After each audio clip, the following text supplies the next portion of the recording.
temperature control change out. We got 38 right now. Old school, rocking the Hvac 52. Okay, so we got 38 in the walk-in cooler right now. Changing out this. Walking out. Okay, cool. This is temperature control. Putting one on the door, on the wall here. Okay. Let's see if you guys notice what I'm noticing here with the two wires that go into the temperature control. Very interesting. Put it in the comments if you notice what I'm noticing.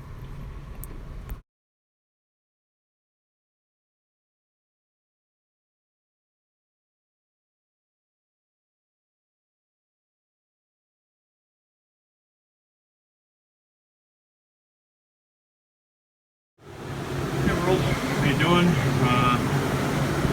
Got a little 2-fan Lark in here on about a 10 by 10 walk-in here, probably about 10,000 BTUs.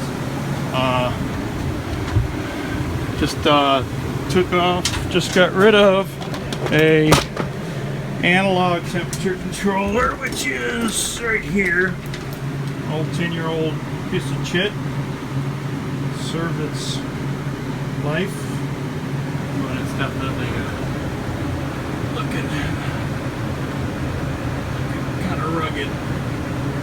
So it's giving him some problems. It's got some temperature control issues, so I just told him 10 years, get rid of it. Put something decent on here, so. Alright, so cleaned up the wiring a bit. Did my waterproof butt connectors on the blue is the control wiring. For the set of contacts in this controller that I just put in here. So see, I don't think we need, it might be better, we'll see with the lighting. It's that liquid crystal display.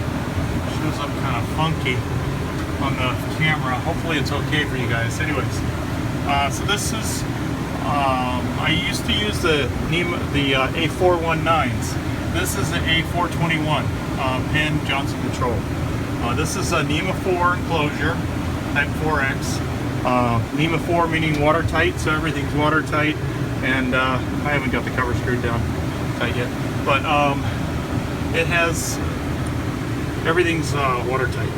So that's why I put those NEMA 4s inside of a walk-in cooler, but not that much more than a NEMA 1, which is a regular A421. So this is my first time putting in a A421.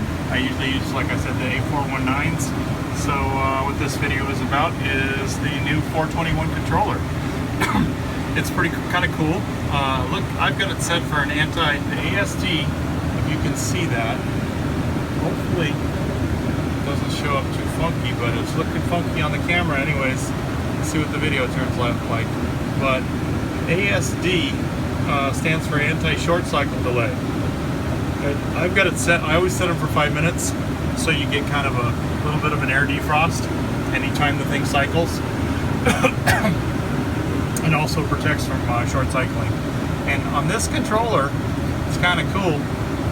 It looks like it's counting backwards. You see it's 2 right now, and it actually counts backwards from the whatever you have the ASD set to.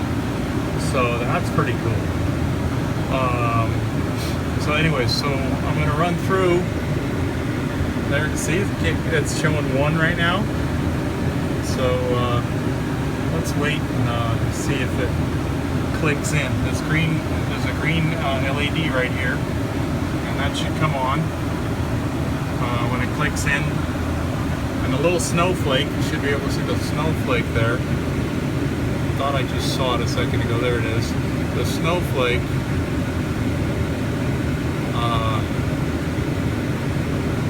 tells you that it's going to be cooling, and that the temperature it's showing is 45 degrees in the box, or just the air.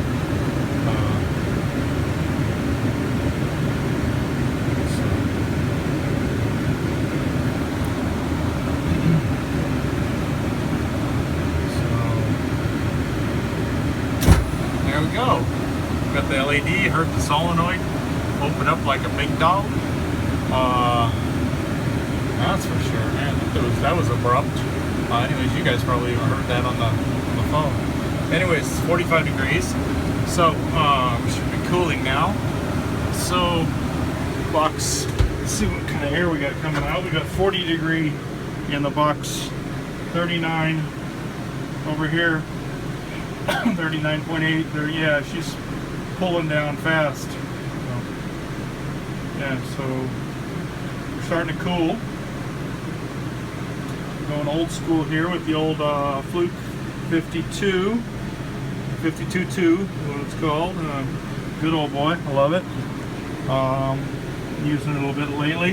Has a nice desk mount, so you can, you know, set it up like that. Thermocouple.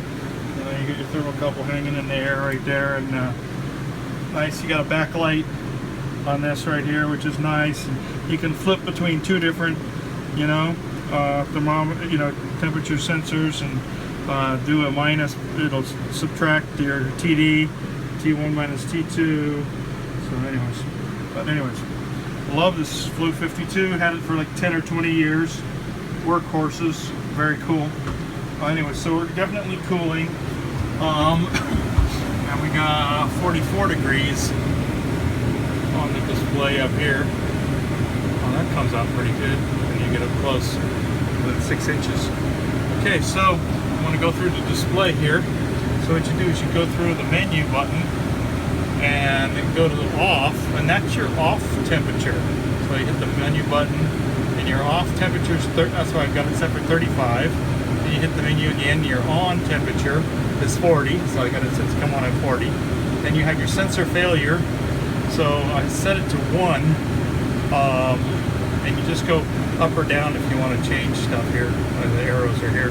It's just a three button display, and so anti-short cycle display, and I'm just pressing the menu button here, and I got it set at 5.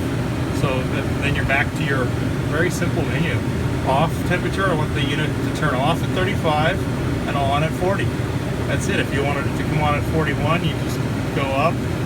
You know, if you wanted it to, you know, then just go back down. 39, you know. So it's real simple, straightforward. So your sensor failure is 1. So why I have it set to 1? 1 means it's energized. The set of contacts will be closed, and that's what I want. I want it to fail in cooling mode. If you were to do it to sensor failure of 0, if you were to change that to 0 like that, you would fail with the set of contacts open, and your cooler wouldn't be cooling, which would be bad. So I'd rather it be freezing cold in here rather than not working at all. Yeah, sorry guys for the abrupt ending to the video. The battery died on my phone. I had no idea it went from like 60% down to 1%. Looks like I need to get a new phone or a new battery. So anyhow, click like on the video if you could, and subscribe. All right, take care. Bye.